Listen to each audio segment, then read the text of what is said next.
Personalmente, ¿no?, con el profesor Javier Guzmán me une una estrecha amistad desde hace más de 20 años, ¿no? Coincidimos como compañeros de promoción.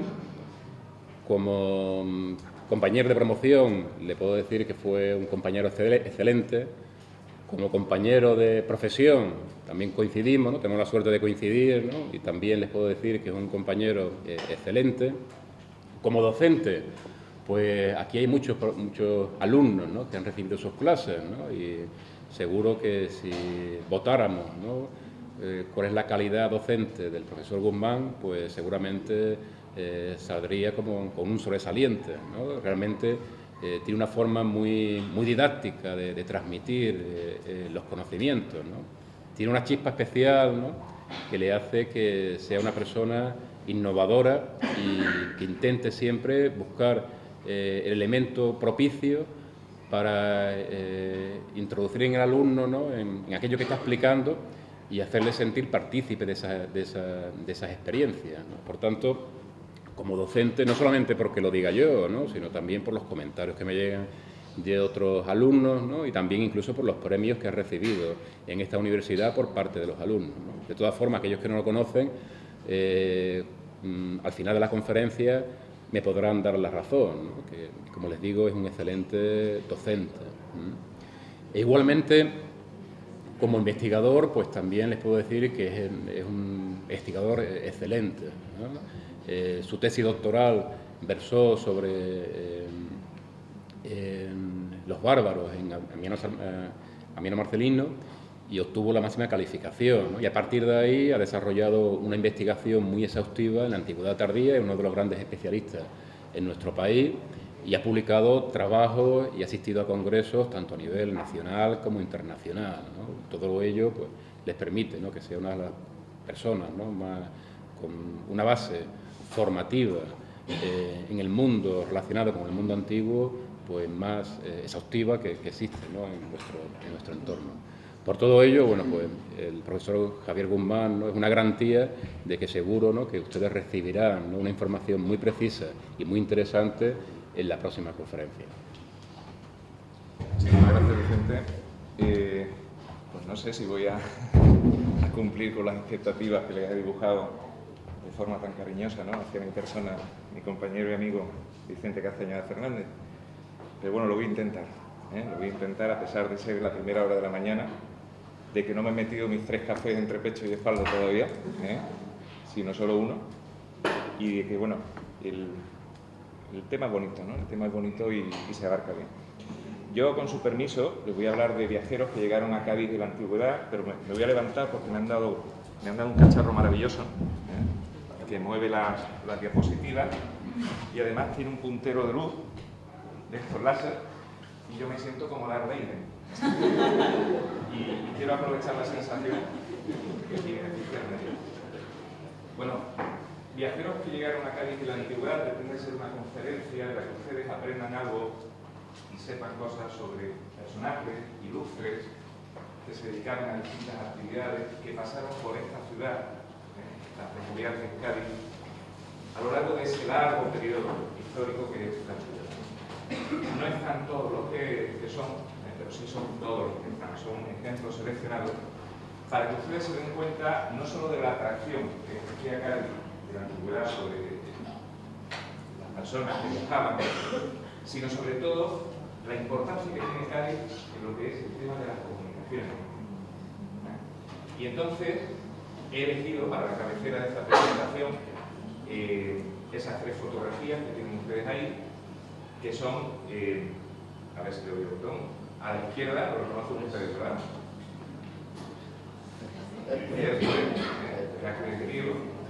Lo digo, lo reconocen porque suele aparecer barbado, con barba, en las representaciones iconográficas de la antigüedad, pero a veces aparece así. Pero bueno, es el mismo Hércules, poderoso, el mismo Hércules imparable, ladrón, marrullero, todo lo que es. Luego tienen en la parte de la derecha otra figura muy importante que pasó por aquí. ¿La reconoce?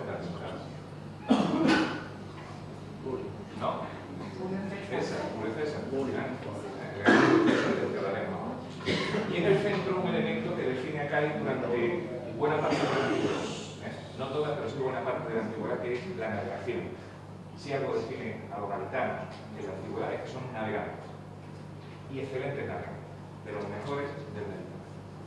Pues sobre esos tres pivotes vamos a dar la conferencia sobre los conocimientos míticos que se tiene del Cádiz antiguo y de los viajeros que pasaron por aquí desde la mitología griega, sobre el conocimiento de personajes históricos y tan históricos como Julio César, y sobre la navegación, porque si había un punto privilegiado en época romana para el comercio entre el Mediterráneo y el Atlántico, ese era.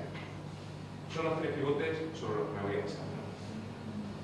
Y este mapa pues contempla, pueden ustedes verlo bien, las rutas fenicias de navegación por el Mediterráneo. Ya el profesor Fernando Prado Martínez habló de ello ayer. Yo no me voy a extender, pero sí quiero llamarles la atención sobre dos aspectos que nos van a servir también para esta conferencia.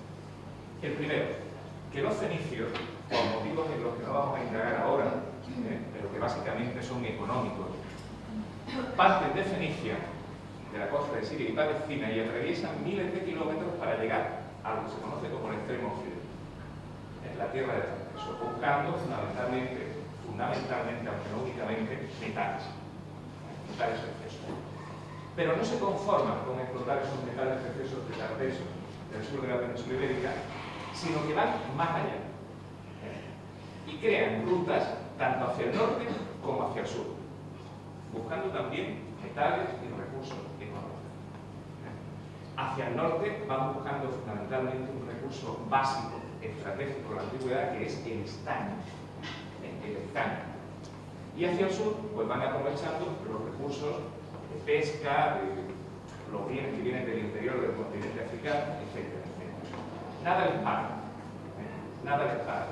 nada les frena. Ellos van con sus excelentes barcos surcando el Ponto y llegando a los extremos a los que nadie había llegado.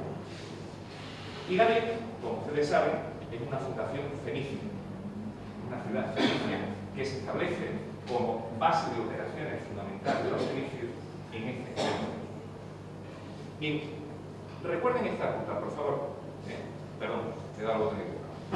Recuerden esta ruta marítima que va desde Cádiz, bordeando la península ibérica, las costas de la Galia, de Francia, Bretaña y las islas británicas, porque va a ser una ruta que cuando los fenicios ya no estén en este territorio y le sucedan otras culturas y organizaciones sociales en el sur de la península ibérica, esa ruta la van a mantener los gaditanos como un tesoro precioso que les va a dar buena parte de su prosperidad. De manera que cuando les falte esa ruta, Cádiz, pues literalmente se hunde. Va decayendo, y llega a ser, no llega a ser ni una sombra de otro. ¿Por qué eligieron los fenicios este lugar? Porque evidentemente es estratégico.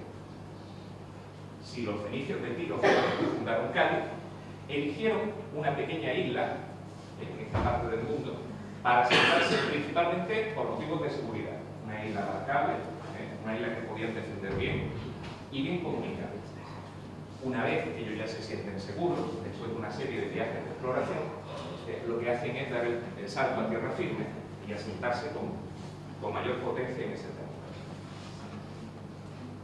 Si ustedes se fijan en este mapa, que ha sido realizado por el profesor Enrique García Vargas de la Universidad de Sevilla, Cádiz, las islas gaditanas que están en este territorio, se conectan perfectamente con el interior a través del Valle del Guadalete y están muy cerca de ese lago Ligustino, que llamaban los romanos, que permitía una perfecta comunicación con el Valle del Guadalete.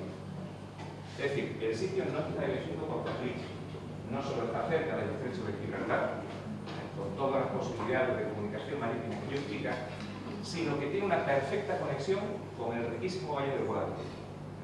Y por lo tanto, para la explotación de ese territorio. Y perfectas conexiones también con el litoral norteafricano. Y ayer se preguntaban ustedes aquí hasta dónde se había llegado, ¿no?, por el litoral norteafricano. Eso lo vamos a ver, o vamos a tratar de verlo más. Esta foto la puso el profesor Fernando Prado ayer, que ilustra a ustedes sobre las inmensas posibilidades marítimas de Cádiz y bueno, el punto de conexión con el norte de África. que va a ser también muy importante en la antigüedad. Luego entonces Cádiz estaba predestinado a ocupar un lugar privilegiado en el mundo de las comunicaciones y se convierte en una ciudad cosmopolita que llega gente de todas las partes del mundo buscando beneficiarse de ese comercio tan lucrativo desde la época de los fenicios, y Cádiz se convierte en una patria de marineros. Bien, Cádiz empieza siendo una ciudad fenicia, pero, y lo hablábamos ayer en la comida, es una ciudad muy peculiar en sí misma porque va reuniendo elementos culturales de todo aquel que llega. Es decir, el espectro histórico que podemos contemplar en el sur de la península ibérica, en época protohistórica y posterior, no es estrictamente fenicio. Aquí llegan influencias culturales de todo el Mediterráneo, influencias culturales griegas, que son muy fuertes, influencias culturales etruscas, influencias culturales del mundo del interior, de la península ibérica. De manera que tenemos ahí una ciudad muy rica, no solo en recursos económicos a través del comercio, sino también en variedad cultural. Aquí tienen ustedes un mapa del reparto teórico, porque esto es muy flexible, ya les digo, no hay un telón de acero teórico del Mediterráneo entre fenicios, que son los primeros que empiezan a colonizar el occidente, y griegos que vienen a continuación. Los fenicios y los griegos compiten por los mercados, compiten por los recursos económicos, pero también cooperan entre ellos y comercian entre ellos. No lo entienden como una guerra abierta. Aquí se contemplan episodios muy fructíferos de colaboración. Este mapa es muy interesante porque nos va a servir de introducción a los primeros viajeros que llegan acá, que son viajeros mitológicos, los que aparecen en la mitología griega. En el círculo rojo que tienen en la parte derecha del mapa, pues se ve lo que podríamos llamar como el mundo griego nuclear. Tienen ustedes ahí el mar Egeo con sus poligriegas a ambos lados, el mundo griego nuclear, donde nace la cultura griega, y se expanden por todo el Mediterráneo oriental, especialmente por el sur de Italia, porque más tarde se la conoce como la Magna Grecia. Este es el terreno, el territorio que los griegos conocen bien, damos sus medios técnicos y las posibilidades de hacerlo. Bueno, lo conocen muy bien y aparece reflejado perfectamente en su cartografía. Pero a medida que nos vamos alejando de ese territorio griego nuclear, el conocimiento del mundo se va haciendo más difuso. Ya no se conoce tan bien, ya las noticias son más escasas, ya la percepción no es tan exacta. Y a medida que nos alejamos y nos acercamos a esos confines, de los que hablaba el profesor Fernando Prado ayer, a los extremos del mundo, el conocimiento se vuelve tremendamente bajo. De manera que no puede ser explicado ese territorio del extremo occidente, del extremo del mundo, con noticias verdaderas. Hay que recurrir a una explicación mítica. Puesto que no se conoce, se supone que en esos territorios del extremo del mundo ocurren cosas que no ocurren en el resto del mundo. Y por eso los griegos localizan algunas historias maravillosas, algunos personajes mitológicos que desarrollan grandes hazañas en este extremo, tanto en este como en el oriental, en el extremo del mundo oriental que sería el mundo medio. Entonces, los griegos en su mitología van a localizar algunos de sus mitos precisamente en el extremo occidente, en el entorno del estrecho de Creta. Territorio de localización de mitos occidentales. Bueno, como por ejemplo el jardín de las Hespérides, el jardín de la diosa Hera, en el que crecían unos frutales, unos manzanos, cuyo fruto, si era comido, otorgaba la inmortalidad. Estaba custodiado por esas tres ninfas, hija de Atlas, y por ese dragón serpiente, que tienen ustedes aquí en la ilustración. Uno de los 12 trabajos de Hércules. Hércules viene a robar las manzanas del jardín. La inmortalidad se consigue en el extremo del mundo. Y este jardín de las Hespérides se localizaba, según la mitología griega, en el extremo occidente, en el entorno.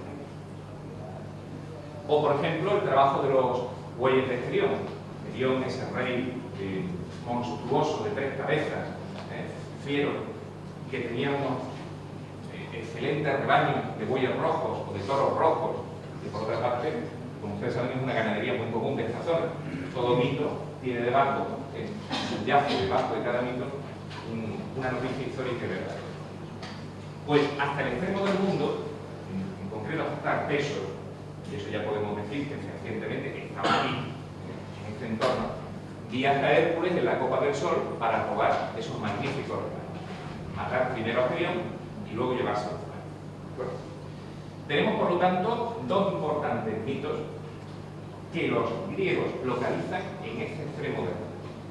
Una tierra que se consideraba ubérrima, una tierra que se consideraba floreciente y que podía dar al ser humano todo lo que deseaba. Y el mito de Hércules, entre ellos, es el que cala con más fuerza, el más popular y el que ha tenido más trascendencia histórica en nuestra tierra. Sobre todo ese mito de las columnas. El profesor Fernando Prado señalaba ayer, ¿no?, como esos hitos con un sentido no solo delimitador, sino también mágico, que son las columnas. Y de hecho, saben ustedes que el dios Melcar, en el que no me voy a extender porque ya Fernando Prado habló de él ayer, con su santuario en el islote de Santipetri, termina convirtiéndose con el tiempo ¿en qué?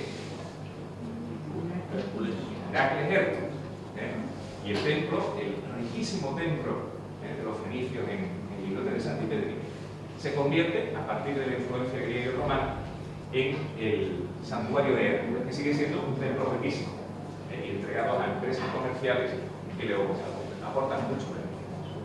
Hércules es una figura fundamental para entender el inicio, el arranque mitológico, ¿no?, de la historia de Cádiz. Aquí lo ven ya con su barba habitual. Lo pueden ustedes localizar pues prácticamente en todos los escudos que a nosotros nos definen, es decir, en el escudo de Cádiz, en el escudo de la comunidad, y estas dos columnitas que serán en el escudo nacional son esas columnas de Bien. Otro mito, Odiseo. Odiseo, como ustedes saben, pues va dando bandazos por el Mediterráneo después de la guerra de Troya, llega al extremo occidente, y lo tienen aquí, o por lo menos eso se ha inferido de un estudio exhaustivo de la Odisea, y se encuentra con esta señora, la ninfa Calipso. Y como ustedes saben, Calipso se enamora perdidamente de él y lo retiene durante 7 años en su isla. ¿Bien? Y de hecho tienen 4 hijos en esa isla durante esos 7 años. ¿De acuerdo? Aquí ven ustedes una representación de Boclin, y ven ustedes cómo Ulises lo que quería era salir de esa isla. Y ella lo retenía, y Ulises quería irse, hasta que Atenea intercede por él ante Zeus, y Calipso tiene que claudicar y lo deja. Luego, pues, siguiendo con la mitología, parece ser que sufrió una gran depresión y murió de pena. Pues bien, otro mito occidental que se relaciona precisamente con el extremo del mundo, con ese territorio maravilloso que era el extremo del mundo, es decir, esta zona, el entorno de las columnas verdes. Aquí tienen ustedes al señor Platón, uno de los grandes filósofos no solo de la antigüedad, sino de toda la historia, que genera un mito también muy conocido y que de hecho ha sido llamado el mito entre los mitos, que es el de la Atlántida. El mito de la Atlántida. Esa isla que organizaba una ciudad en círculos concéntricos, que tienen ustedes aquí arriba, donde la gente pues vivía en una especie de tierra de jauja, no tenía que trabajar, la naturaleza lo albergaba todo en abundancia y calidad, donde los templos eran de oro, los jardines eran espectaculares, etc. El mito de la Atlántida ya lo conocen ustedes, no voy a tener en esto. Y es un mito muy sugerente, es un mito que, a pesar de que han pasado más de 2000 años desde Platón, sigue con la misma fuerza y vigencia. No hace mucho me hacían una entrevista para un periódico sobre la Atlántida, porque hay un equipo, lo leeríamos desde la prensa norteamericana, que está investigando la Atlántida precisamente en este territorio, ¿no? Y la periodista me decía, ¿usted cree que la Atlántida existió? Y yo le dije, no, es una metáfora, es una alegoría, es un mito que indica un punto de referencia para el ser humano. Y a pesar de esa contestación me preguntó, ¿pero estaba aquí o no? ¿Estaba aquí o no? En fin, Quería que le dijera que la Atlántida existió y que estaba aquí. En fin, otro de los grandes mitos no se localiza específicamente en Cádiz, pero buena parte de los arqueólogos que se han dedicado a su búsqueda y captura lo han buscado por aquí, por el entorno de Doñana, en fin, el castigo de los dioses, como ustedes saben, que termina con la Atlántida y se supone que está bajo el mar en alguna parte del extremo del lugar. El primer conocimiento, por lo tanto, los primeros viajeros que llegan a Cádiz son personajes mitológicos, no históricos. No históricos. Es decir, son el fruto de una interpretación mítica en un territorio que no se conoce demasiado, del cual se tiene poco conocimiento. Por lo tanto, se interpreta de esa manera. Pero nos vamos adentrando en la historia y llegamos a Tartesos. Nos encontramos con una ciudad de fundación fenicia en intensa cooperación con una brillante cultura indígena, autóctona del sur de la península ibérica, que es Tartesos. Tartesos es un concepto de difícil definición. Todavía no se ha llegado a un consenso historiográfico para dar una definición exacta de Tartesos. Pero lo cierto es que Tartesos tiene muchos metales preciosos, fundamentalmente plata, que son los metales que vienen a buscar los fenicios. Y ahí se va a dar una intensa cooperación económica entre lo autóctono, económica y cultural, entre lo autóctono y los foráneos, entre los tartesios y los gaditanos de origen. Y esa cooperación dura hasta que los fenicios, pues por razones históricas, que ya se analizaron ayer, abandonan el territorio. Cádiz se convierte en una ciudad de cultura fenicia, de cultura oriental, en el extremo occidental del mundo, y entramos en lo que sería el concepto de círculo del estrecho, que es también un concepto peliagudo, peliagudo en el sentido de que el círculo del estrecho se supone que es un espacio dominado por una polis o ciudad independiente que sería Cádiz, la Cádiz fenicia, que a partir de ahora ya no depende de la metrópoli de Oriente, sino que lleva una andadura independiente de ese extremo oriental del Mediterráneo. Y en ese círculo del estrecho encontramos que el comercio continúa y continúa con más fuerza que Cádiz es una ciudad brillante, económicamente hablando, próspera, que se proyecta por los mares tanto hacia el norte como hacia el sur, siguiendo el litoral norteafricano. Es decir, recuerden esa ruta atlántica que va a ser una de las grandes pilares de la potencia económica de Cádiz a partir de ahora. Nos estamos situando en el siglo V a.C., en la época de estos célebres sarcófagos antropomorfos que ustedes pueden contemplar y admirar en el Museo Arqueológico.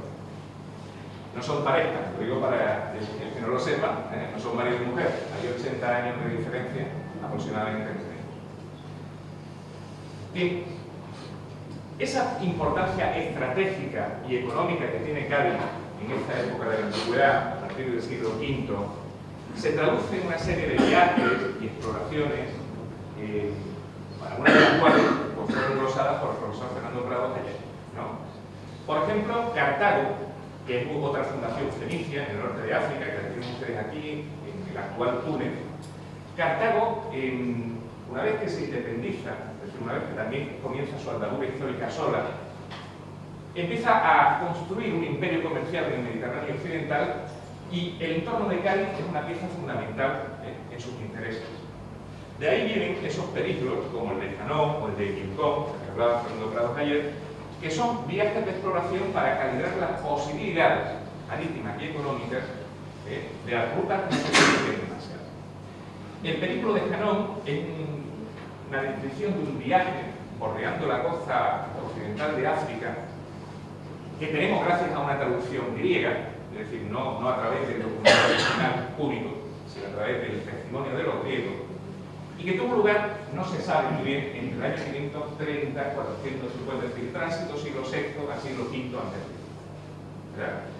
Fíjense ustedes que, por lo que cuenta ese documento, Janón partió de Cartago, cruzó el estrecho de Gibraltar y bordeó toda la costa norteafricana hasta llegar al Golfo de Guinea. Al Golfo de Guinea. ¿Esto es histórico? Pues evidentemente tenemos que escribir el documento, porque no todo lo que se cuenta es verdad ni exacto. Yo dudo que llegara al Golfo de Guinea. Dudo que llegara al Golfo de Guinea porque a partir de Mogador y de la famosa isla de Cerne, que nos hablan los textos antiguos, la navegación se hace terriblemente complicada por vientos y corrientes en ese territorio. Estamos localizando en esta zona, ¿verdad?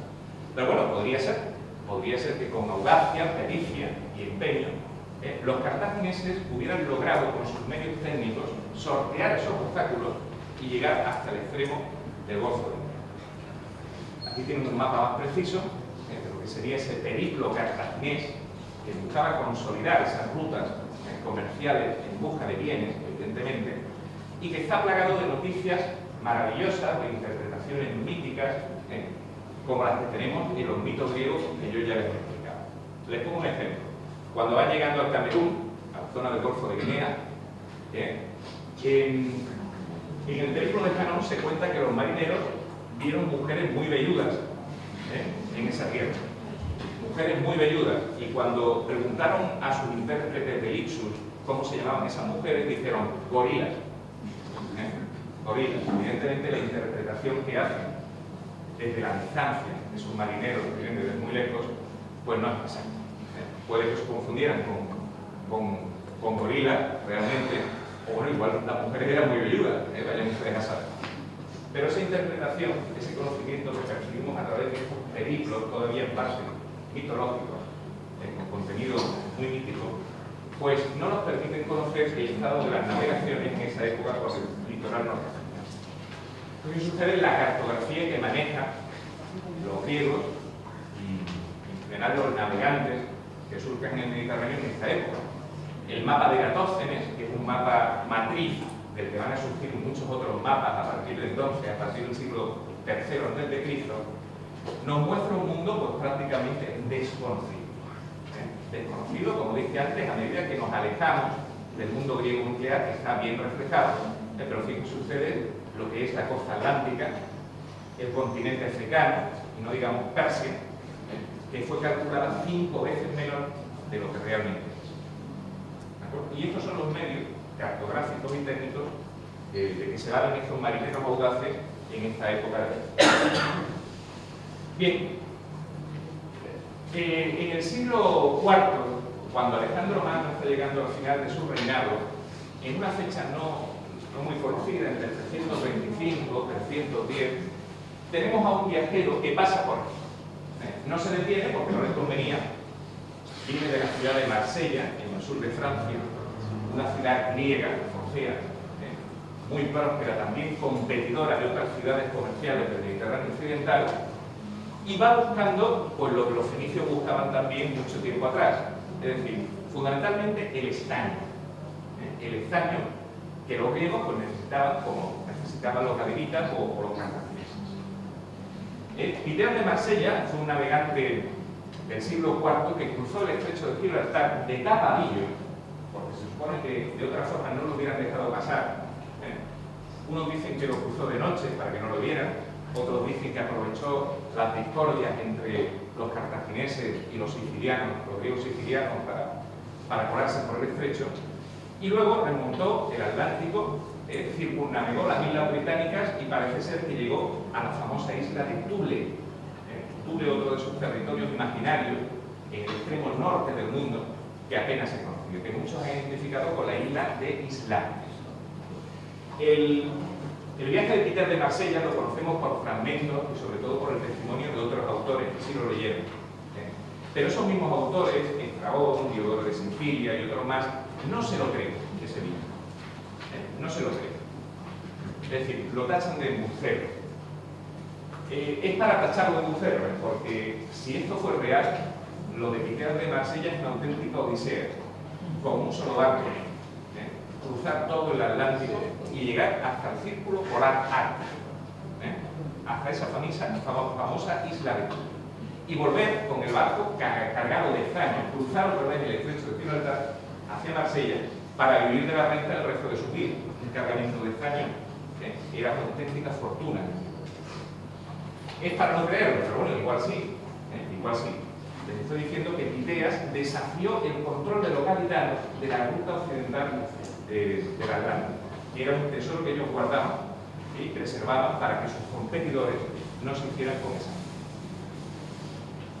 La noche ártica, esa noche en la que no se pone el sol, es uno de los fenómenos, también de otros, que se cuentan en el relato de Hippias.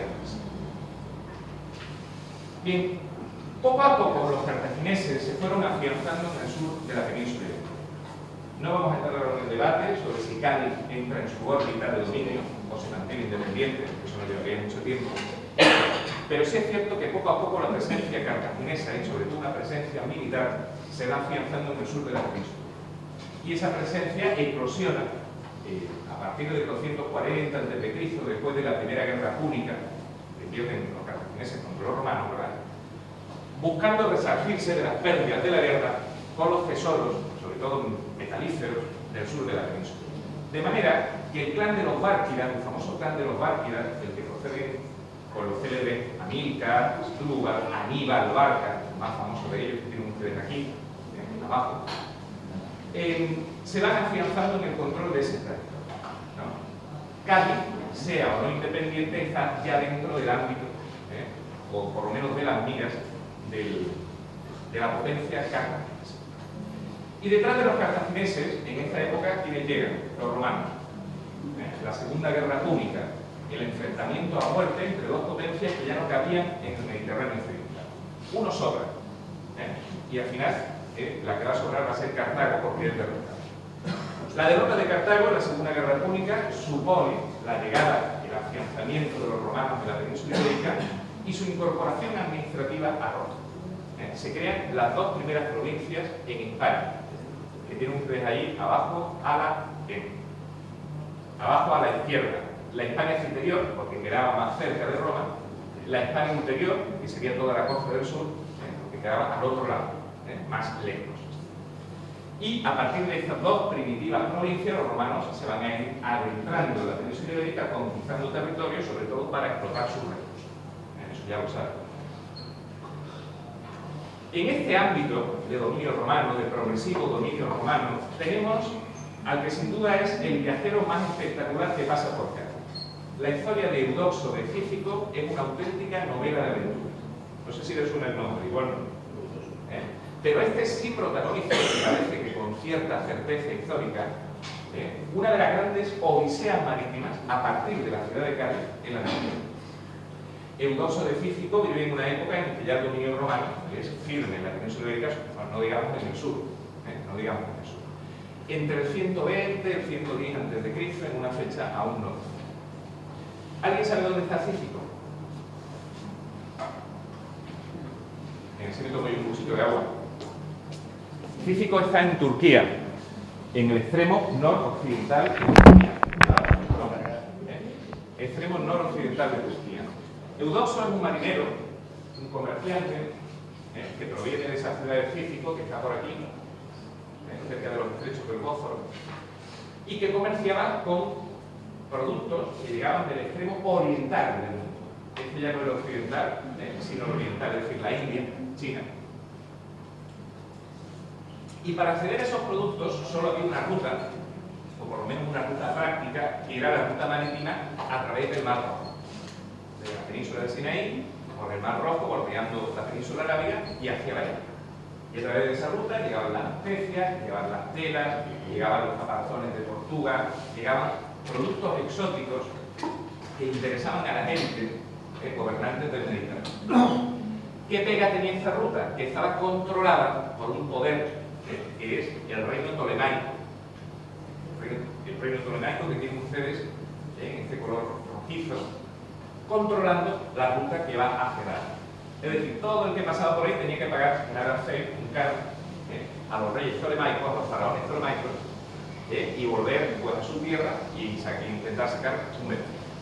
Eudoxo emprende dos expediciones comerciales hacia la India. Dos expediciones comerciales hacia la India entre esas fechas que tienen ustedes ahí. Y en las dos, las autoridades del reino tolemaico le confiscan todo el cargamento. Es decir, lo que iba a ser el negocio del siglo se le frustra en dos ocasiones. De manera que este hombre, habiendo conocido por los restos de un naufragio un navío con un mascarón de proa en forma de caballo, imagina, intuye que son marineros gaditanos y que se puede circunnavegar África hasta llegar a Etiopía, es decir, hasta llegar hasta aquí, aproximadamente, y desde ahí ir a la India sorteando el control del reino toledano. Es decir, gratis. Su proyecto va a ser circunnavegar África para llegar a la India y que no le confisquen el cargamento una tercera vez. ¿De acuerdo? Ese es el proyecto de Eudoxo de Cícico. Y con ese ánimo arma un barco para circunnavegar África desde Cádiz. Eudoxo no conocía, evidentemente, el calibre que tenía el continente africano, y llegar a la India. Aquí tienen los Mipoi, y ya el profesor Fernando Prado nos expuso algunos ejemplos, los relieves asirios y tal. En fin, es un motivo que ya ustedes conocen y están familiarizados con. Bien, Cícico la tienen ahí en el mapa. Eudoxo de Cícico parte de su patria en un barco y se dirige hacia la bahía de Nápoles. En Nápoles intenta recaudar dinero de los comerciantes griegos de la zona, también una población muy próspera, y repartir beneficios por anticipado de su empresa económica. Luego se dirige a Marsella, también una ciudad muy próspera y mercantil, y hace lo propio. Recauda dinero, intenta convencer a inversores de que se arriesguen en su proyecto, etcétera, etcétera. Próxima parada, Cádiz. Cádiz por dos motivos: porque es el principal puerto en el extremo del mundo y porque los gaditanos tienen la experiencia y el conocimiento de las rutas marítimas por esta zona del mundo, que era vital y necesaria para su empresa. Desde Cádiz, pues este hombre arma un barco, lo carga según los textos, no tenemos la versión original, sino el reflejo que ha quedado en Posidor y en Estrabón, autores un poco posteriores. Lo carga de carpinteros, lo carga de médicos, lo carga de bailarinas gaditanas, de productos para comerciar, y se lanza a la aventura de circunnavegar. ¿De acuerdo? Bien, partiendo de este mapa, la ruta que seguiría Eudoxo sería la siguiente. Partiendo de Cádiz, y no muy lejos de la costa, hace una primera parada, más o menos a esa altura del litoral norteamericano. Y la hace por dos motivos: por el descontento de su tripulación. Tengan ustedes en cuenta que era una tripulación que no sabía hacia dónde iba, ni lo que se iba a encontrar, estaba nerviosa. Y para habituallarse de lo que necesitaba. Luego sigue, y a la altura de las Islas Canarias, el barco encalla. Antes le ha dado tiempo a contactar con las poblaciones autóctonas, los etíopes que él llama, a comerciar con ellos y a conocer la zona. Pero a partir de aquí ya no sigue. Por algún motivo, que no nos resulta muy conocido, Eudoxo de Cícico tiene que regresar. Probablemente por esos vientos y esas corrientes que hacían imposible, muy difícil la navegación. Dice el relato que pararon en una isla frondosa con mucha agua, que algunos autores han identificado con las Islas Canarias, y regresó hacia el reino de los mauritanos, el reino del rey Bobo, del rey mauritano Bobo. Pues probablemente para convencerle de que invirtiera en su proyecto e iniciar otra vez un segundo intento de circunnavegar África. El rey Bobo, convencido por sus consejeros, y para evitar que los romanos se inmiscuyeran en su territorio, ignora el proyecto de Eudoxo de Cícico y lo que hace es intentar llevarlo a una isla desierta y abandonarlo. ¿De acuerdo? Eudoxo se da cuenta de esa trampa y sale huyendo hacia el territorio romano. Se refugia en territorio romano, probablemente en territorio argelino. Desde allí arma otro barco y vuelve a Cádiz, sorteando el control de los mauritanos. Y desde Cádiz hace el segundo intento por circunnavegar. ¿De acuerdo? Un intento que no conocemos, puesto que no se tuvieron más noticias de él. Es decir, partió, pero ya no se supo nada más. No es el único caso de una expedición por el litoral norteafricano del cual no se ha vuelto a saber nada. En el año 1291, dos hermanos genoveses, los hermanos Vivaldi, intentaron hacer esa misma ruta y desaparecieron. Tampoco se supo nada más. En fin, fíjense ustedes cómo este intrépido navegante, este intrépido comerciante, pues se aprovecha de la sabiduría marítima gaditana, de las posibilidades, de las infraestructuras gaditanas, para abordar un proyecto muy importante. Si lo hubiera conseguido, pues hubiera sido magnífico. Pero hasta cierto punto descabellado para los medios y el conocimiento que se tiene en la época del continente. Fíjense ustedes qué curioso, en un yacimiento que se llama El Cercado, en García, en La Palma, sobre una piedra, escrito sobre una piedra, aparecen estos símbolos que tienen ustedes a la derecha. ¿Les recuerda algo? Son los Big Boy, o probablemente sean esos Big Boy. O por lo menos así se ha interpretado. A lo mejor es el arte abstracto de la época, ¿no? Pero si no es arte abstracto, se parecen muchísimo a esos Big Boy. Bien.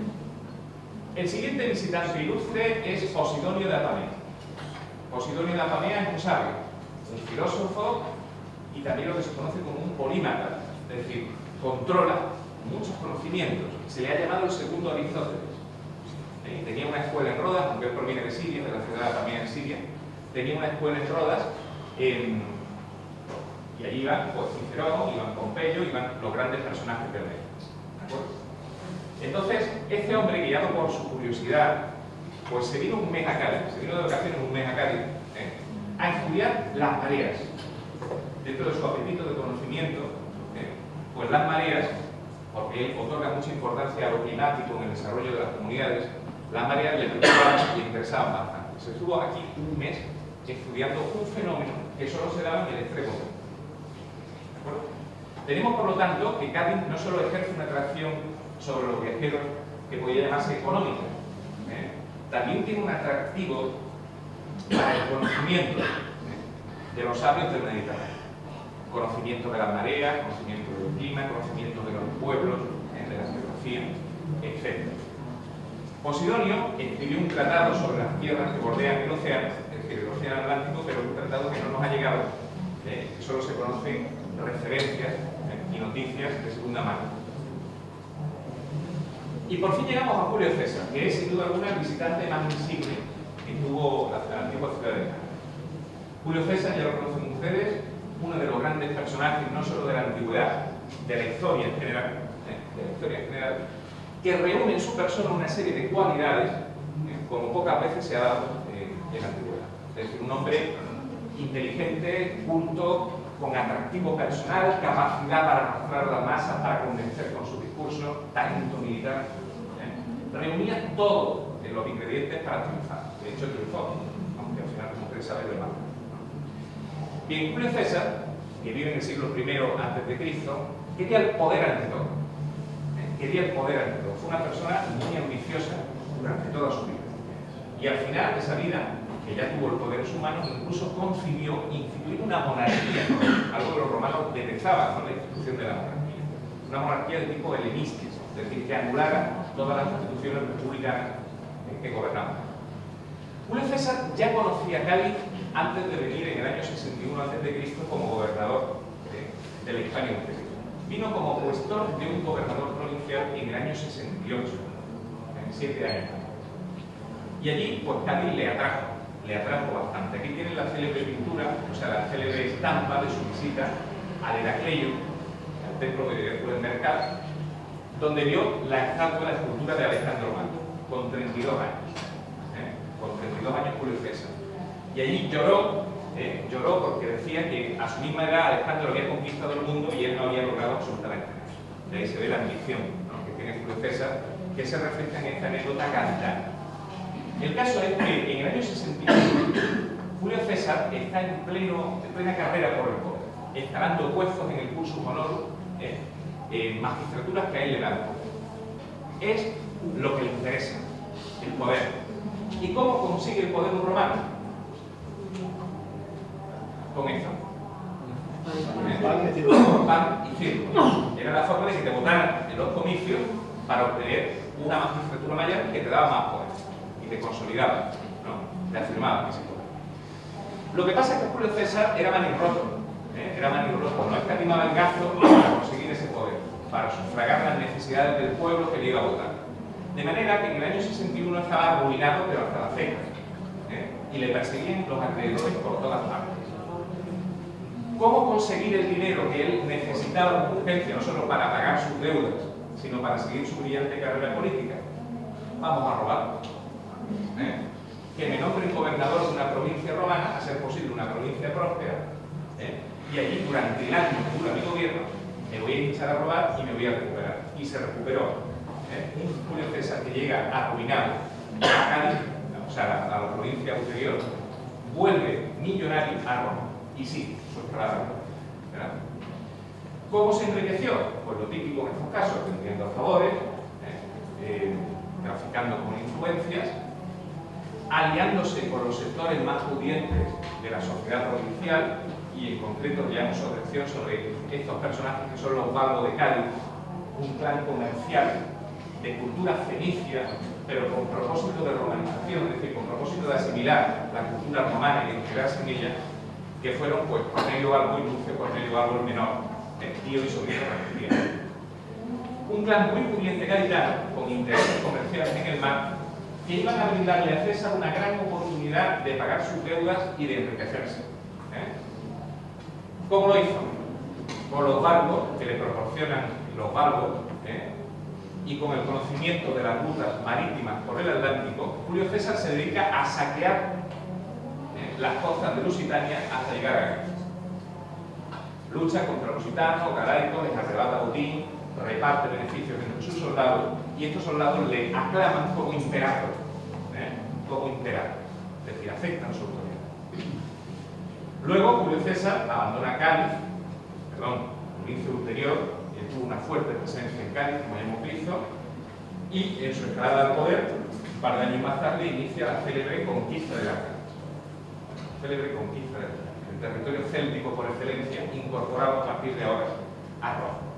Esa empresa le lleva 8 años de su vida, del 59 al 51 a.C. Pasa muchísimos apuros, como ustedes saben, pero al final lo consigue. Su ambición es a puro la de nada de la de y este va a ser el espaldarazo final que le consolide en el poder. Luego entra la guerra civil, y a partir del triunfo de la guerra civil ya no hay nadie que le tosa a Julio César en el mundo.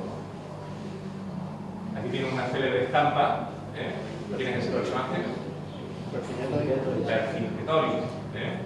Y debe haberlo Vercingetorix, que se rinde ante César. Bueno, Julio César, que fue también recibido por los gaditanos, también apoyado por los gaditanos, respaldado con barcos y dinero, y obedecido en todo lo que dictaba, Julio César le hizo una pequeña triquiñuela a los gaditanos. Fastidió a los gaditanos al conquistar la Galia. ¿Alguien sabe por qué? Lo pueden ver en ese mapa perfectamente. Claro, creó un nuevo camino entre el Mediterráneo y el Atlántico, un camino seguro porque era romano enteramente, siguiendo los ríos del interior de la Galia. El Ródano y todos los ríos que van a la Bretaña francesa y las islas britanas. Creó una ruta alternativa a la ruta atlántica que controlaban los gaditanos. Bueno, lo que ocurre es que esta ruta seguía siendo muchísimo más cara y complicada que la ruta atlántica. Todavía la ruta atlántica tiene un valor bastante potente en la esfera militar. Bien, Cádiz, a partir de Julio César precisamente, se convierte en un municipio romano y se va integrando de una forma firme en la órbita romana. Es decir, se va romanizando, perfectamente comunicada por tierra y por mar. Se va convirtiendo en uno de los grandes puertos, grandes no en tamaño, pero sin importancia, del Mediterráneo y por supuesto, del Atlántico. Desde el puerto de Cádiz salían los productos que, por ejemplo, desde el Valle del Guadalquivir, el aceite, el vino, cereales y otros productos, se consumían en los campamentos legionarios de las fronteras del norte o en las islas británicas. Ingentes cantidades de recursos que partían del sur de la península ibérica, y por esa misma ruta gaditana, con intereses gaditanos de por medio, evidentemente, llegaban hacia los extremos del norte del mundo, Britania y el límite del mundo. ¿De acuerdo? Es decir, esta es una época de prosperidad por excelencia. Por excelencia. Cádiz aquí es una ciudad tremendamente rica, tremendamente influyente en el sentido de su control de las comunicaciones, que había que tener en cuenta y que había que favorecer. Por eso Cádiz se va romanizando e integrando con un trato preferente en la órbita romana. Aquí tienen el Teatro Romano de Cádiz, presuntamente creado y costeado por los Balbo en el tránsito de la era entre Julio César y Octavio Augusto, y que es un símbolo de esa integración en la romanidad. Es decir, Cádiz no dejaba de ser una ciudad pequeña, sigue siendo una ciudad pequeña, pero tiene uno de los teatros romanos más grandes de Occidente. Es un símbolo de ese triunfo de la romanidad o de esa aceptación por parte de una cultura de raíz fenicia de subirse al carro. Si van ustedes al Museo de Cádiz, pues pueden ver esta recreación. Yo no estoy muy contento con ella, quiero decir, no estoy muy convencido de que sea muy exacta, pero les puede dar una idea de lo que era la romanización de una ciudad oriental. La romanización de una ciudad oriental es decir, incorporar a una ciudad de trama oriental, fenicia, única, elementos que son característicos de la urbanística. El teatro, el foro, el anfiteatro, etc. Lo que aquí se percibe muy bien son las posibilidades marítimas de Cádiz. Ese puerto natural que suponía el canal, que bueno, se va cegando en época romana, y esas magníficas posibilidades marítimas que hacían de Cádiz un territorio estratégico y que le aportaban su riqueza. Cádiz pasa de ser un territorio conquistado, por tanto, a ser una parte privilegiada del imperio. Y lo va a ser durante todo el siglo I después de Cristo. ¿De acuerdo? Y estamos aquí. A partir del siglo I después de Cristo cambian las cosas. Cambian las cosas. Esa importancia que tenía Cádiz en el comercio atlántico, en el que era una pieza fundamental, cambia a partir del reinado del emperador Adriano. A ustedes les sonará, si no pertenecen al mundo de la historia, el emperador Adriano, porque es uno de los 3 emperadores romanos nacidos en Italia. Aunque bueno, la historia busca nos cuenta que Adriano nació en Italia, pero bueno, su plan era Adriano. ¿De acuerdo? Adriano, que tienen ustedes aquí, era un personaje muy interesado en la cultura griega. Muy interesado en la cultura griega. De hecho, le llamaban el griegecillo en su cultura. E interpretó que la importancia estratégica del frente atlántico del imperio, de esa ruta marítima que conectaba el sur de la península ibérica con las regiones del norte, con las provincias del norte, no era tan importante como otro sector del imperio al cual había que favorecer a toda costa a partir de ahora.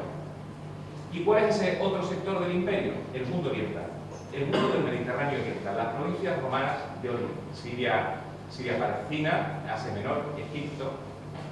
El territorio más desarrollado, urbanizado y rico de ese imperio, que además estaba en conexión con la célebre ruta de la seda, que nos llevará hasta la China, y con las rutas marítimas a la India, de las cuales ya hemos hablado.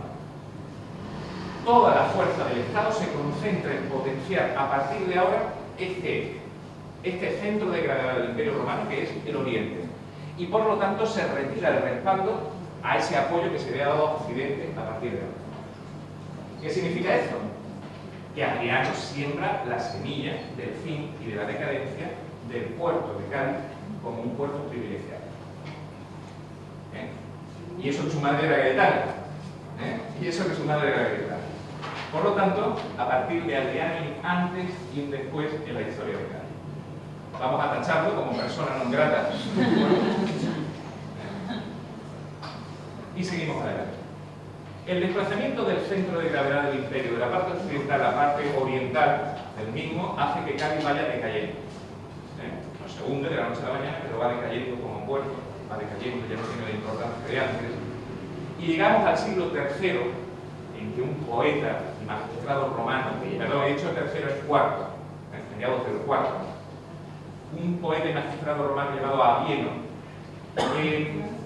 escribe, redacta en verso, una descripción de las costas del Imperio Romano desde Britania hasta el mar, que nos ha llegado de forma fragmentaria, no entera, pero que nos ilustra de cómo era la Cádiz del siglo IV, esa Cádiz que había ido decayendo, por cortesía de Adriano, a partir del siglo II después. Y Abieno, en su Hora Marítima, que no es más que un periplo, otro periplo de la antigüedad, que es en verso y muy elaborado, dice: aquí está la ciudad de Galil, pues en lengua fenicia se llama Galil a todo lugar cerrado. Ella fue llamada antes Tartesos, grande y opulenta ciudad en épocas antiguas, ahora pobre, ahora pequeña, ahora abandonada, ahora un campo en ruinas. Este era Galil, Cádiz en el siglo IV. Por lo tanto, entenderán ustedes que a partir de esta época Cádiz no atrae a la atención de los viajeros como antes, sino que va convirtiéndose en un centro insignificante que apenas atrae atención. Y lo va a ser durante toda la Edad Media. Cádiz no tiene práctica importancia durante toda la Edad Media. Ese Cádiz próspero, ese Cádiz romano estratégico, opulento, que conectaba y recibía productos urgentes de todas las zonas del mundo, se convierte en una ciudad pobre y arruinada, de escaso atractivo para los viajeros. Bien, y llegamos al mundo de las invasiones bárbaras, del cual, dicho sea de paso, no tenemos gran conocimiento. Ya por abreviar, si ustedes quieren, pues en el debate podemos indagar en algunos detalles y datos. Las invasiones bárbaras, como ustedes saben, comienzan a finales del siglo IV y sobre todo a principios del siglo V después de Cristo, y hacen que el mundo del Mediterráneo occidental, de la parte occidental del imperio, se transforme políticamente hablando. Lo que antes era una parte romana, ahora son una serie de reinos germánicos. Suevos, vándalos, godos, francos, etc. En lo que toca a nosotros, ¿qué población bárbara nos tocó en suerte? Nos tocaron los vándalos. Los vándalos, un pueblo del tronco germánico que por suevos y alanos cruzaron los Pirineos en el año 409, y un reparto del territorio de zonas de influencia, y el sur de la península ibérica, es decir, el área gaditana, pues caería del lado de los vándalos silingos. Había otra rama que eran los vándalos astingos, que se situaron en el norte. Detrás de los vándalos llegarían los godos como federados, es decir, como soldados al servicio de Roma, poco después. Y los godos irán desplazando a todos los pueblos germánicos que se habían establecido en el territorio. De manera que en el año 429 después de Cristo, el rey vándalo Genserico, uno de los grandes reyes germánicos de esta época de la historia, tuvo que cruzar el estrecho de Gibraltar buscando una tierra en la que establecerse, y lo hizo en el norte de África. Y ya pues, el territorio cae bajo la órbita del dominio visigodo a partir de entonces. ¿De acuerdo? No tenemos, insisto, o apenas tenemos noticias ni literarias y arqueológicas, no hay muchas tampoco, de esta presencia germánica, en el sur y en relación directa con Cádiz. De todas formas, no son pueblos navegantes, no son pueblos que se identifiquen, o por lo menos de momento, con el mar. Y por lo tanto, un pueblo en decadencia como Cádiz, poco interés podían tener para estos pueblos germánicos, especialmente para los blancos.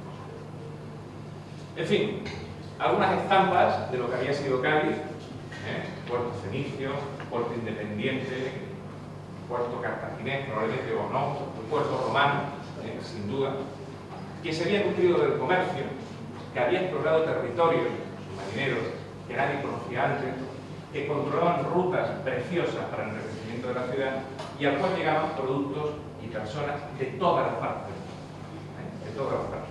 Todo eso se transforma en época romana para entrar en un periodo de decadencia. Y bien, este Cádiz, este extremo occidente del mundo, donde se pone el sol, ustedes saben lo que significa Guadalete, ¿verdad? Río del olvido. Río del olvido, efectivamente. En este Cádiz se pone el sol al final de la antigüedad, comienza la Edad Media, y ya sería una época de la historia que yo ya no abarco, ya no podría hablar de más viajeros en la antigüedad sobre Cádiz. De eso ya le van a hablar los ponentes que vengan ahora. Muchísimas gracias.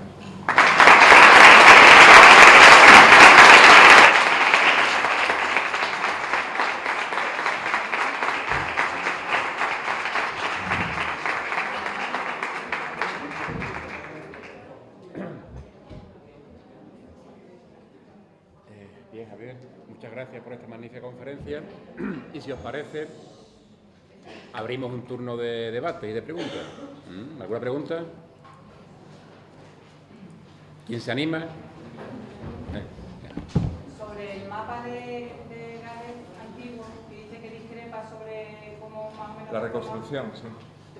¿Podrías explicar más o menos cómo imaginas o cómo supones que sería según lo que...?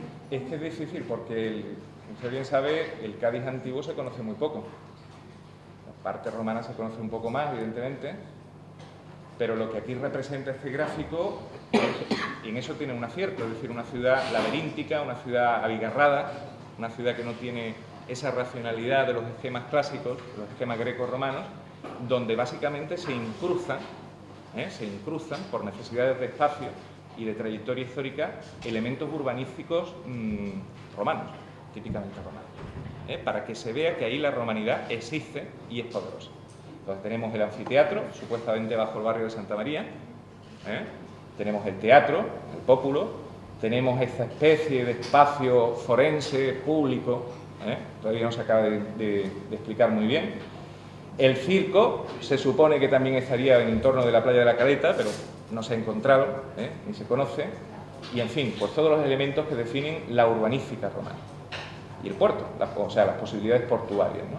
Entonces, decir cómo era el Cádiz romano con el conocimiento que tenemos arqueológico de aquella época actual es imposible. Yo creo que sí, que es una buena representación, pero bueno, a mí quizá no me convence demasiado. No existe nada, como acabo de decir ahora mismo, no existe mucha información sobre lo que son pueblos bárbaros.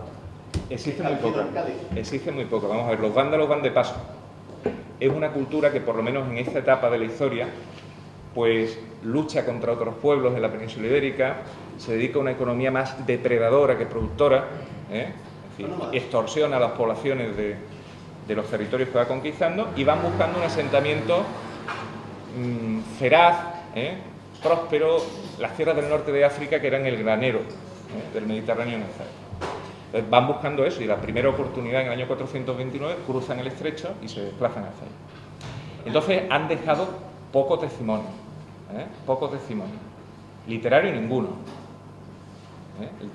Las noticias que nos dan los autores ya tardorromanos no son tampoco muy abundantes y arqueológicos pues prácticamente nulos. En la provincia no hay absolutamente nada de eso. Hay vestigios de época germánica un poco posterior, de época visigoda, pero el registro arqueológico es prácticamente insignificante. Eran nómadas casi. Son en esa época nómadas, efectivamente.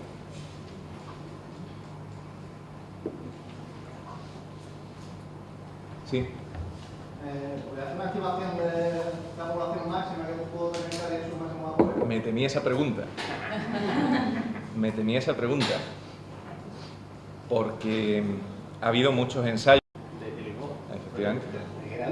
Claro, la idea de que es un concepto territorial con carácter urbano, que eso no significa que haya que buscarlo en una ciudad. Hay varias ciudades que llegan a tener un carácter urbano para un siglo VIII, VII antes de Cristo. Yo ayer os ponía el santuario donde está la G de Guadiana, el santuario que veíamos allá es más o menos ahí, pero si conocéis, las estelas del suroeste llegan, la Nisera llegan al norte incluso del río Tajo. Todas siempre están relacionadas con el ámbito tartésico. Entonces, prácticamente tenéis que pensar en círculos concéntricos. Eso que está enseñando Javier ahí sería el área nuclear. Pero a partir de ahí, ya os digo, llega prácticamente hasta la provincia de Alicante. Lo que decía la Alicia es que ahí se han encontrado restos tartésicos. Sí. Y al norte del Tajo también hay estelas decoradas tartésicas. Pero no significa que sea por narices de Tarteso, sino que hasta ahí ha llegado. Sí, exacto. La idea de esto es que precisamente hay un foco nuclear muy importante que va emanando, va radiando, son círculos concéntricos. En Alicante no digo que haya cultura tartésica, sino que hay materiales tartésicos. Hay comercio, ¿no? Incluso una serie de poblados que parecen y tienen un carácter tartésico, pero una cosa residual. Eso implica que aquí en este centro hay un foco muy fuerte, además con carácter urbano. Bueno, seguimos queriendo preguntar, sí. Me parece curioso que el Carambolo de San Encontrar Tesoros sea justamente el centro de esa área de influencia. No, pero que el mapa es orientativo, insisto. Pero me quiero referir, ¿qué importancia real tenía el Carambolo con respecto a las otras ciudades? Bueno, el carambolo es un tesoro que se encuentra en un punto dado por azar. No la ciudad. No se identifica como una escarregia, o sea, como una ciudad importante dentro del mundo tartésico. Toda esa zona era importante, era nuclear, Fernando Prado, pero que insisto, el mapa es orientativo. No vean ustedes un mapa antiguo como los que tenemos en la actualidad, que das un paso y ya el satélite te está localizando y detectando. Y ya tienes el misil enfilado hacia el campo. Eso no existe. ¿Sí, señorita? Volviendo a lo de la Atlántida, bueno, primero felicitarme porque me han Muchas gracias. parecido lo del tema de la Atlántida. Euklides, solamente Platón habló de ella o hay más autores? No. El creador del mito y el que acuña el mito es Platón, en 2 de sus diálogos. Y nunca se ha encontrado nada físico, digamos. No, físico no. Luego autores posteriores se han recreado en ese mito, pero no es el producto de una tradición literaria, sino la invención de un personaje concreto que es Platón. ¿Y en qué obra habla de la araña? No, él se inspira en noticias que transmite Solón, uno de los 7 sabios de Grecia, de su estancia en Egipto, de sus contactos con los sacerdotes egipcios, etcétera, etcétera. Y aparece y lo advierte en 2 de sus diálogos, 2 diálogos breves, el Timeo y el Critias. Pero insisto, es una interpretación que Platón hace de una realidad histórica que es la de su época, la decadencia de Atenas. Eso estoy convencidísimo. Vengan 100 periodistas a preguntarme dónde está la Atlántida, no está en ninguna parte. Es algo que necesitamos, evidentemente, pero no está en ninguna parte. Gracias. ¿Sí? Que hace poco leí una referencia a que Alejandro Magno estuvo en Gales también, y no sé si es una cosa de ese autor o es algo... Alejandro Magno estuvo en todas partes. Es decir, está el calibre que tiene la figura de Alejandro Magno, que se le coloca pues en todas partes, en la India, en Arabia, en el extremo occidental. Lo que estuvo en los extremos, o sea, en concreto aquí fue la importancia de esa figura, la influencia que tiene. Alejandro Magno es el espejo en el que se mira todo gobernante, todo hombre de Estado, todo hombre que tenga ambición de poder, es su referente, su espejo. Y está en todas partes por ese sentido, pero no llegó nunca aquí. ¿Cómo usted quiere preguntar? Aquí lo compara con Hitler, ¿no? ¿Perdón? Que hay historiadores modernos que lo comparan con Hitler. ¿Alejandro Magno? ¿Alejandro Magno en concreto? Bueno, no sé quién será, por qué. No sé, yo lo leí una vez que hice un trabajo sobre Alejandro Magno, sí, y venía eso. Bueno, puede ser. Como destructor de identidades. Todo conquistador ha sido a veces asimilado con personajes como ese. No conocía yo la comparación. No me acuerdo los nombres, pero... A Surnasirpal II, rey asirio, sí le he leído que era Hitler asirio, pero no. Alejandro no. ¿Por ahí querían preguntar algo más? La simbología de las columnas. Sí. ¿Puede explicar un poco? ¿La simbología? ¿Qué significa la columna? ¿A qué se refiere? Pues lo explicó perfectamente el profesor Fernando Prados ayer. Es el hito.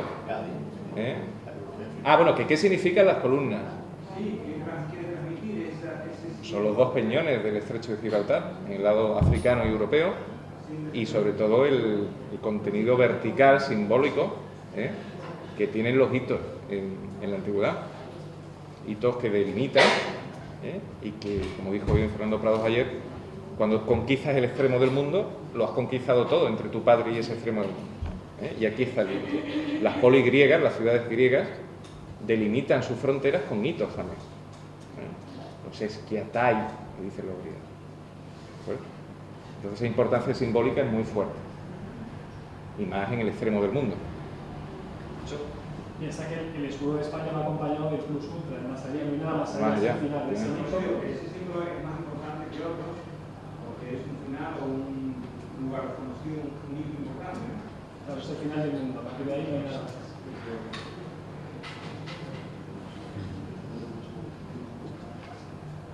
¿Alguna pregunta más? No preguntan, pero no pregunten ustedes nada de Julio César, o el morbo que tiene Julio César. Una pregunta, esto que salió en la prensa en el Teatro de Cádiz del Balbolatro, ¿puedes contar un poco, no sé si conoces? La verdad es que no estoy muy al tanto de esas noticias. Sí, un grafito... Lo que comentas tiene mucho sentido, ¿no? Algún gaditano cabreado y... No, Balbo era un personaje, el chico, el menor. Balbo era un prevaricador, era un ladrón, era un asesino. Yo no sé cómo tiene una estatua ahí, ¿no? Ahí en Cortadura. Personaje de mucho cuidado. Un personaje inteligente también, un personaje con una influencia tremenda. Es el primero que celebra un triunfo, o sea, el primer provincial que celebra un triunfo en Roma.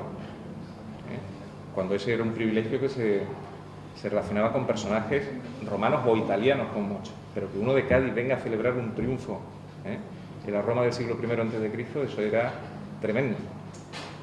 Y escaló sobre la influencia que tenía el tío también en Roma. Entonces, que lo llamaran ladrón, no me extraña. No me extraña, o sea, los grafitos de este tipo son muy comunes en la cultura romana. Pero es un tema que lamentablemente pues, no he indagado mucho en él ni he estado al tanto. Lo he oído en la prensa. Sí, sí, igual que yo. Igual que sí. El mensaje político. Entonces, te imaginas que cuando César ya quiere poder, le paga los favores a los magos y mantiene conexión. Sí, son colaboradores íntimos, sobre todo en el lado financiero. Es decir, el tío acompaña a Julio César a la guerra de las Galias, es su agente en Italia, su representante, su mano derecha, mientras él está allí combatiendo. Se convierte en el primer cónsul provincial de fuera de Italia, bajo Julio César también, y luego esa influencia pervive con el sobrino y pervive una vez que es muerto Julio César y le sucede Octavio Augusto en el poder. Es decir, que es un clan que se asimila mucho con esos comienzos de la dinastía Julio-Claudia y que se afirma en Roma gracias a eso. Una influencia tremenda que tiene lugar. ¿A desayunar?